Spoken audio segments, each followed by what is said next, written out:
श्रीमन नारायण, हर हर महादेव, नमः चंडिकाय।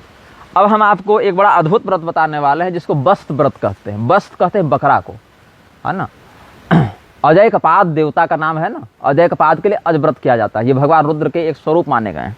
तो यहाँ पर क्या है, पूर्वा भाद्रपद में जो जातक जन्म लेते हैं उनके लिए बस्त व्रत, अज व्रत बताया गया है। ये क्या है, पूर्वा भाद्रपदे जातः कुर्याद बस्त व्रतम शुभम, अजो विष्णु रजो ब्रह्मा च शिवोजा महेश्वरी। क्यों, अज का अर्थ बकरा तो होता है, लेकिन अज कौन है, अजाम एकाम लोहित शुक्ल कृष्णाम, ऐसे है ना, या ये तो श्रुति है ही। और देवी जी की स्तुति में कहते हैं यस्या जननम नोपलभ्यते तस्मात् दुच्यते अजा। उस देवी का, उस परम शक्ति का कहाँ से उद्भव हुआ है, उनकी उत्पत्ति कहाँ से हुई है, ऐसा पता नहीं चलता, इसीलिए उनको अजा कहते हैं। तो भगवान विष्णु को भी अज कहते हैं, ब्रह्मा जी को भी अज कहते हैं, शिव जी को भी अज कहते हैं, भगवती को भी अजा कहते हैं। तो इसके लिए ये अज व्रत, बस्त व्रत किया जाता है। कब करना है, बोले जब पूर्वा भाद्रपद नक्षत्र पड़े, जन्म नक्षत्र आए, तो शिव जी के मंदिर में जाकर ये व्रत करना चाहिए। कृष्ण पक्ष की चतुर्दशी तिथि को भी ये व्रत कर सकते हैं। अजाय नमः ऐसा कह के त्रिदेवों का पूजन करे, ब्रह्म विष्णु महेश्वर आदि देवताओं का पूजन करे और परमात्मा का चिंतन करते हुए अपने आत्म तत्व और परमात्मा तत्व की एकाकारता का भाव करे। जब चैत्र मास आए तो एक ही समय भोजन का नियम रखे और 3 रात्रों तक इंद्रिय वृत्ति पर नियंत्रण करते हुए नदी में जाकर स्नान करे, विधिपूर्वक दान करे।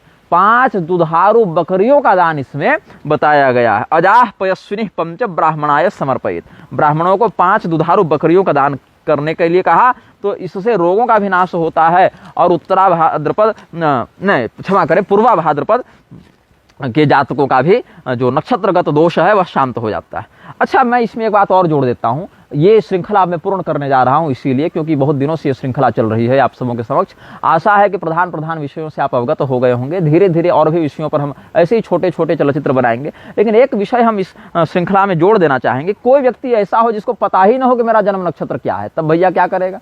जैसे पता हो तब तो कर लिया, लेकिन पता ही नहीं कि हमारा जन्म नक्षत्र क्या है, और राशि व्रत करता है। राशि व्रत कैसे किया जाता है, तो हमने आपको इस श्रृंखला के पहले नक्षत्र पुरुष नारायण का व्रत बताया था, सभी राशियों के यंत्र का विधान बताया था, वो भी प्रशस्त है।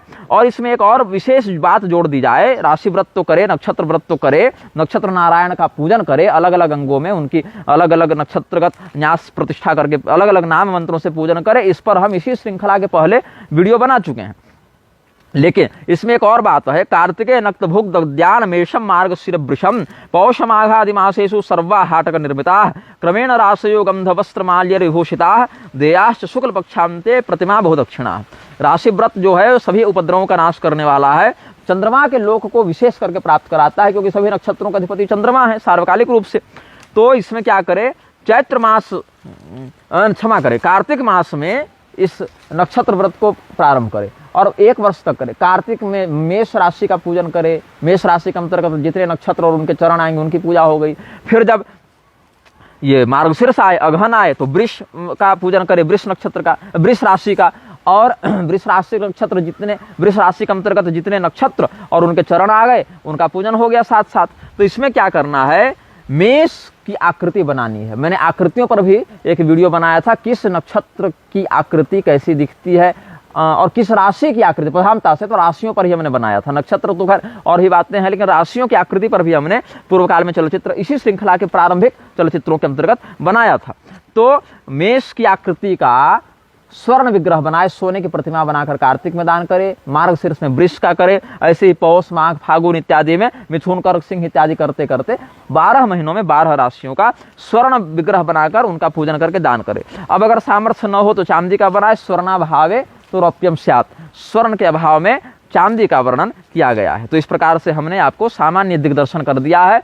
विशेष कर्मकांडी हमने आपको प्रशिक्षण नहीं दिया है क्योंकि वो सब वीडियो का, चलचित्र का विषय नहीं है, प्रायोगिक विषय है। अधिकृत आचार्य के सामने बैठकर उन सभी बातों को सीखना चाहिए। हमने एक आपको दिग्दर्शिका बता दी, प्रवेशिका बता दी, एक कहे तो गाइड के रूप में आपको सामान्य बता दिया कि भाई इसका परिचय क्या है, कैसे कैसे क्या क्या करना है। बाकी विशेषज्ञ ब्राह्मणों का परामर्श प्राप्त करके आप इसमें नक्षत्रों की आराधना करके अपने नक्षत्रगत दुर्योग की शांति कर सकते हैं, अपने जीवन को सुखमय बना सकते हैं। आप सबों के मंगल की कामना करने के साथ इस श्रृंखला को हम पूर्ण करते हैं। श्रीमन नारायण, हर हर महादेव, नमः चंडिकाय।